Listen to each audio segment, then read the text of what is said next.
Hi guys, welcome back to my YouTube channel. അപ്പം നമ്മുടെ channel കാണുന്നവർക്കൊക്കെ അറിയാം, ഇതിന് മുന്നേയുള്ള ലോങ് വീഡിയോയിൽ ഐക്കയിൽ പോകുന്ന ഫുൾ വീഡിയോ ഞാൻ ഇടുമെന്ന് പറഞ്ഞായിരുന്നു. ഐക്യ എന്താണെന്നും ഐക്കയിലുള്ള സാധനങ്ങൾ എന്താണെന്നും നിങ്ങൾക്ക് കാണണ്ടേ. മുംബൈയിലെ ഈ റോഡിലൂടെ വൈകുന്നേരം പോകാൻ നല്ല രസമാണ്. അതുകൊണ്ടാണ് സൺസെറ്റിന്റെ സമയത്ത് തന്നെ നമ്മൾ ഇറങ്ങിയത്. അപ്പോൾ പതിവൊന്നും തെറ്റിച്ചില്ല. ഐക്കയിലും ചെന്ന് കഴിയുമ്പോൾ എന്തെങ്കിലും സ്നാക്സോ കോഫിയോ ഒക്കെ കുടിക്കുന്ന ഒരു പതിവാണ്. ഞാൻ ഒറ്റയ്ക്കല്ല കേട്ടോ പോയത്, എൻ്റെ ഹസ്ബൻഡും കൂടെ ഉണ്ട്. ഞങ്ങൾ രണ്ടുപേരും ഒരേ പ്രൊഫഷനാണ്, ഇന്റീരിയർ ഡിസൈൻ. അങ്ങനെ ചായയൊക്കെ കുടിച്ച് ഞങ്ങൾ മെല്ലെ ഷോപ്പിംഗ് ഇറങ്ങി. ഈ ഐക്യ ഒരു സ്വീഡൻ ബേസ്ഡ് ഇന്റർനാഷണൽ ഷോറൂമാണ് കേട്ടോ. ഇവരുടെ ഷോറൂമിന്റെ ഉള്ളിലേക്ക് നമുക്ക് പോകുമ്പോൾ അറിയാം കുറെ ഡിസ്പ്ലേകളൊക്കെ ചെയ്തു വെച്ചിട്ടുണ്ടാവും. അതായത് ഓരോ റൂമൊക്കെ നല്ല ഐഡിയപരമായി ഒരു സെറ്റ് ചെയ്തിട്ടുണ്ടാവും. ആ ഡിസ്പ്ലേയിൽ കാണുന്ന എല്ലാ സാധനങ്ങളും നമുക്ക് ഇവിടുന്ന് വാങ്ങാൻ പറ്റുന്നതാണ്. നല്ല അടിപൊളി ലൈറ്റുകളും ഡെക്കോർ ഐറ്റംസും ഒക്കെ ഇവിടെ അവൈലബിൾ ആണ്. ഇവരുടെ പ്രൊഡക്ട്സിന്റെ ക്വാളിറ്റി അനുസരിച്ച് തന്നെ അതിന് നല്ല വിലയും ഉണ്ടായിരിക്കും. അത്രയും നല്ല വെറൈറ്റി സാധനങ്ങൾ ഉള്ളതുകൊണ്ട് തന്നെ നമ്മൾ പോയി കഴിഞ്ഞാൽ എന്തെങ്കിലുമൊക്കെ വാങ്ങാതെ തിരിച്ചു വരില്ല. പുറത്ത് നമുക്ക് മാർക്കറ്റിൽ വാങ്ങാൻ കിട്ടാത്ത പല സാധനങ്ങളും നമുക്ക് ഇവിടുന്ന് വാങ്ങാൻ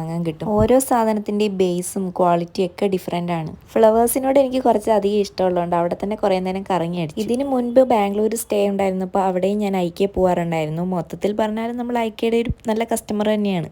ഈ കാണിച്ചതിൽ എന്തെങ്കിലുമൊക്കെ നിങ്ങൾക്ക് വാങ്ങണമെന്ന് ആഗ്രഹം ഉണ്ടെങ്കിൽ ഇൻസ്റ്റഗ്രാമിൽ എന്നെ കോൺടാക്ട് ചെയ്താൽ മതി. എൻ്റെ ഇൻസ്റ്റഗ്രാം ID ഞാൻ ഡിസ്ക്രിപ്ഷനിൽ കൊടുക്കുന്നതായിരിക്കും. ഇവിടുത്തെ ലൈറ്റ് ഒരു രക്ഷയില്ല കേട്ടോ, ഭയങ്കര വെറൈറ്റി ലൈറ്റുകളാണ്. കാര്യം നമുക്കിത് ഉണ്ടാക്കാൻ പറ്റുന്നതേ ഉള്ളെന്ന് നമുക്ക് തോന്നും. കാരണം ചില ലൈറ്റുകളൊക്കെ റൈസ് പേപ്പർ വെച്ചിട്ട് ചെയ്ത പോലെയാണ് എനിക്ക് തോന്നിയത്. റൈസ് പേപ്പർ തന്നെയാണ് ഉപയോഗിച്ചിരിക്കുന്നത്. കാരണം അതിൻ്റെ ഡീറ്റെയിൽസ് ചെക്ക് ചെയ്തപ്പോൾ എനിക്ക് മനസ്സിലായി. ഈ ഒരു ഐറ്റം കണ്ടപ്പോൾ ഞാൻ നമ്മുടെ ക്രാഫ്റ്റേഴ്സിനെയൊക്കെ ഓർത്തുപോയി. ചിലതൊക്കെ കാണുമ്പോൾ തോന്നും ഇതൊക്കെ നമുക്ക് ഉണ്ടാക്കാൻ പറ്റുമെന്ന്. കാരണം കാണുമ്പോൾ അത്ര സിമ്പിളാണ്. ഇവിടുന്ന് കിട്ടുന്ന കുഞ്ഞു കുഞ്ഞു ഐഡിയകളൊക്കെ ഉപയോഗിച്ച് ഞാൻ വീട്ടിൽ ക്രാഫ്റ്റ് ചെയ്യാറുണ്ട്. മൊത്തത്തിൽ ഒരു വൗ എഫക്റ്റ് ആയതുകൊണ്ട് നമ്മൾ കൺഫ്യൂഷൻ അടിച്ചു പോകും. എനിക്ക് ഏറ്റവും ഇഷ്ടപ്പെട്ടത് ഈ പിങ്കിഷ് തീമിലുള്ള റൂമാണ്. ഒബ്വിയസ്ലി ഈ ഗേൾസിന് പിങ്കിഷ് തീമിനോടാണല്ലോ കുറച്ച് അറ്റാച്ച്മെന്റ് കൂടുതൽ. ബോയ്സിന്റെയും കിഡ്സിന്റെയും ഒക്കെ നല്ല അടിപൊളിയായിട്ട് ഡെക്കറേറ്റ് ചെയ്ത റൂമുകളൊക്കെ ഉണ്ട്. ഒരു ബോയ് നമ്മുടെ കൂടെ ഉള്ളത് കൊണ്ടും അങ്ങോട്ട് നമ്മൾ കയറി നോക്കി. ഇതൊക്കെ കണ്ടാൽ ഏത് ഏജിലുള്ള ആൾക്കാർക്കൊന്നും ഇഷ്ടപ്പെട്ടു പോകും കേട്ടോ. അതുപോലെയാണ് ഇതൊക്കെ സെറ്റപ്പ് ചെയ്ത് വെച്ചിരിക്കുന്നത്. ഇനി വീട് വെക്കാൻ പോകുന്നവരും വീട് വെക്കുന്നവരൊക്കെ ആയിട്ടുള്ള ആൾക്കാർ ഇവിടേക്ക് വന്നു പോകുന്നത് നല്ലതാണ്. കാരണം നല്ല ഇന്റീരിയർ ഐഡിയാസ് ഒക്കെ നമുക്ക് കിട്ടും. അത് മാത്രമല്ല പുതിയ പുതിയ പ്രൊഡക്ട്സിനെ കുറിച്ചൊക്കെ നമുക്ക് അറിയാൻ പറ്റും.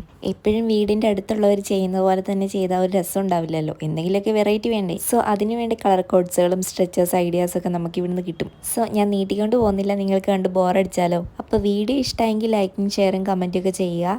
അപ്പോൾ അടുത്തൊരു വീഡിയോ ആയിട്ട് വരുന്നവരെ ടാറ്റാ ബൈ.